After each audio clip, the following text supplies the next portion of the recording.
పుష్ప 2 చిత్ర ప్రదర్శన సందర్భంగా 2024 డిసెంబర్ 4న హైదరాబాద్లోని సంధ్యా థియేటర్లో జరిగిన తొక్కిసలాట ఘటనలో అల్లు అర్జున్ కు కేసు కష్టాలు ఇప్పట్లో తీరేలా కనిపించడం లేదు. ఈ దుర్ఘటనలో రేవతి అనే మహిళ మరణించగా ఆమె కుమారుడు తీవ్రంగా గాయపడిన విషయం అందరికీ తెలిసిందే. పోలీసులు ఇచ్చిన హెచ్చరికలను పట్టించుకోకపోవడంతో తొక్కిసలాటకు మరింత దారి తీస్తుందని ఆరోపణలు వినిపిస్తున్నాయి.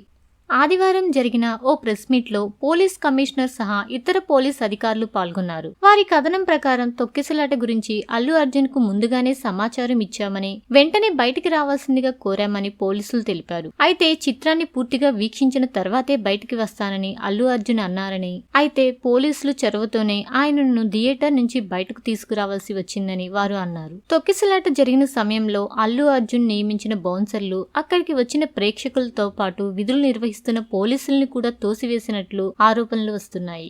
ఈ విషయంపై పోలీస్ కమిషనర్ సివి ఆనంద్ స్పందిస్తూ, వ్యక్తిగత భద్రతా సిబ్బంది నిజంగానే అలా దురుసుగా ప్రవర్తించినట్లు తెలిస్తే అది అల్లు అర్జున్ అయినా ఏ ఇతర విఐపి అయినా వారిపై చర్యలు తీసుకుంటామని ఆయన తెలిపారు. 2024 డిసెంబర్ 13న అరెస్ట్ అయిన అల్లు అర్జున్ అదే రోజు కోర్టు నుండి తాత్కాలిక బెయిల్ పొందారు. అయితే హైకోర్టు మార్గదర్శకాలను అతిక్రమించి ఒక ప్రెస్ మీట్ ను నిర్వహించారని ఆరోపిస్తూ పోలీసులు అల్లు అర్జున్ బెయిల్ రద్దు కోసం కోర్టులో పిటిషన్ దాఖలు చేయాలని యోచిస్తున్నట్లు సమాచారం. అయితే ఈ కేసుపై తెలంగాణ హైకోర్టు తీసుకునే నిర్ణయం అల్లు అర్జున్ భవిష్యత్తుపై ప్రభావం చూపనుంది. ఈ వీడియో మీకు నచ్చినట్లయితే లైక్ చేయండి, షేర్ చేయండి. మరిన్ని ఇంట్రెస్టింగ్ వీడియోస్ కోసం మా ఛానల్ ని సబ్స్క్రైబ్ చేసుకోండి.